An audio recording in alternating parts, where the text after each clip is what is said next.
Y bêl hir o'r cefn, chwilio am Hwlffordd. Tacl bwysig gan Roberts.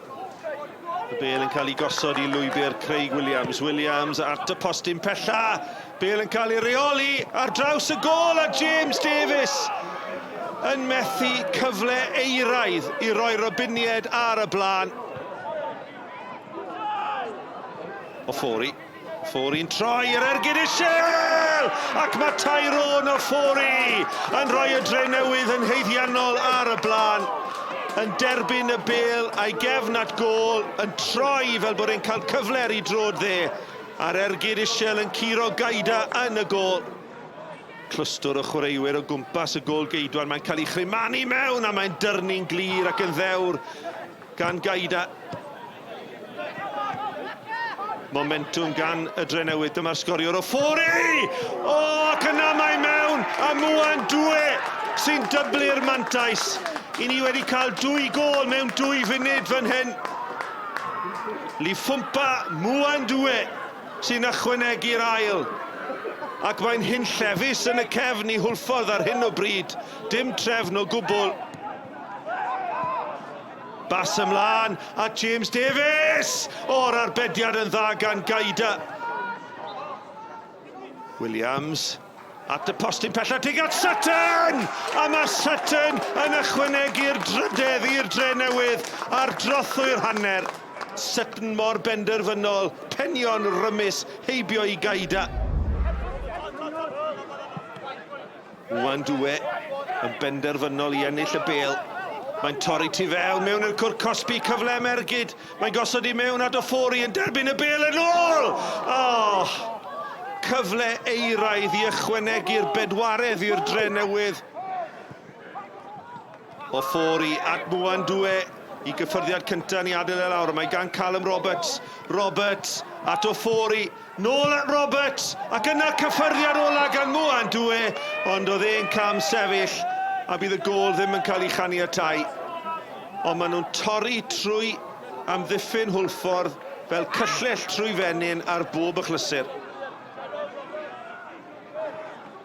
Rhys, ond dyw e ddim y bas ore, a mae'r Drenewydd yn ei dwyni, a mae gan Hwlffordd, a mae Hwlffordd yn torri heibio i'r amddiffynwyr o gwmpas Gaida, ac mae Hwlffordd yn ychwanegu y bedwaredd i'r Drenewydd i ail o'r gêm.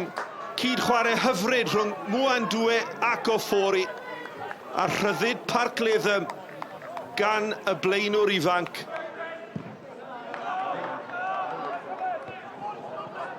Y peniad gan Alaric Jones yn cyflwyno'r bêl unwaith eto i'r Drenewydd, ac mae'n arbediad wirthiol gan Gaida.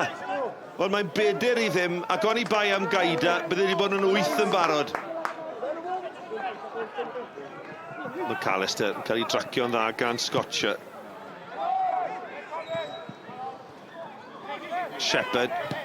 Shepherd yn mynd am yr ergyd dros ben. Jones! O, dyna chi gôl gan Corey Shepherd. Ni wedi gweld e'n gwneud o'r blaen. Fe nath e fe lawr yn Cambrian yn clydach yn erbyn y rhyl yng nghwpan Cymru. Gôl gofiadwy i Shepherd a'r brynhawn i'w anghofio i Hwlffordd. Cyfle fan hyn gan James Davies i gyrraedd y bêl yn gynta. Smonach unwaith eto yn yr amddiffyn. James Davies ac arbediad da arall gan Wojciech Gaida. Hughes yn parhau i fynd lawr yr asgell chwith a'r bas ymlaen yn curo trap cam sefyll. James Davies am y bumed. Mae'n cael ei arbed unwaith eto gan Gaida.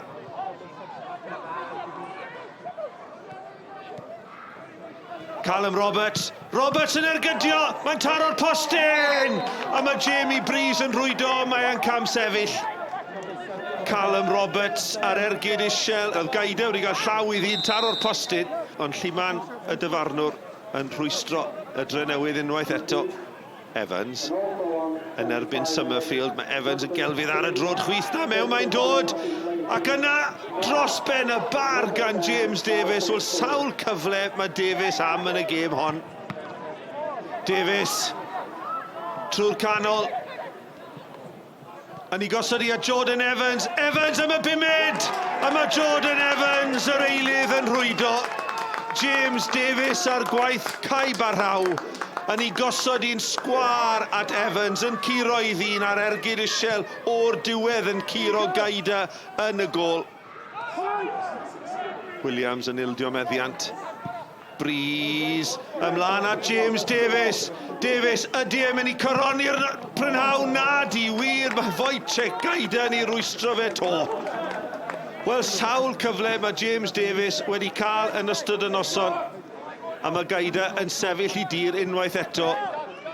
Wayne, a Haverfordwest horror show and an afternoon to forget for your team. Yeah, just spoke to the players in there now, Mike. Really disappointed. In all fairness, our best player was our goalkeeper. Could have been 12, 13 if it wasn't for him. But that isn't the Haverfordwest team we know. We know that for whatever reason. And we'll try and go through it. But yeah, really, really disappointed and frustrated at the moment. Chris, in the context of the race for 7th place, that's a really crucial 3 points this evening. Yeah, I have to agree with you. I think it was a must-win for us before the game. I said it after the game on Tuesday night at Cardiff, and it looked like that. I thought the game looked like that. I think we had to win. You could see in our play the way we moved the ball and the chances we created, and there's probably nothing on the season for them now. They're safe, and they've done ever so well this season. But just probably our desire maybe was greater. And I think that reflected in some of the football we played and some of the chances we created and some of the goals we scored and some of the goals we should have scored. But yeah, really pleasing.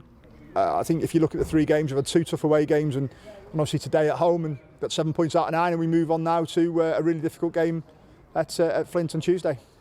Because you haven't gone for the European licence, does it sort of reduce the incentive for the players at all? No, not at all. No, and I think that would be a cop-out if the truth be told. The incentive is to go and win Group B. We know that. Obviously, we've still got a nice little cushion of 5 points going with, 7 games left. But, that we are where we are because we deserve to be. If I'm being honest with you, European football has never discussed that this season. Our main objective was to stay up. We know, obviously, the situation's changed. I go back to it, very thankful, supportive of the club, sticking by myself in order to, maintain where we are, because things could have been a lot differently. But, as a team, as a group, we changed our objectives, obviously, when we knew this wasn't happening, and we want to win the league. But by doing that, we've got to perform a lot better than we've done today. 2 consolations, Wayne. Probably your best player was the goalkeeper Wojciech Gaida, and you also scored the best goal with Corey Shepherd's strike from almost halfway. Yeah, Sheps has got that in abundance. He's proven that, with every club he's been at. Again, but look, to be fair, Wojciech's got to take massive credit today. Obviously, he's had a bit of a topsy-turvy season through injury and everything, and he's proved his worth today under difficult circumstances. And like I said, there's 10 players who owe him a pat on the back because it could have been a rugby score, not for him.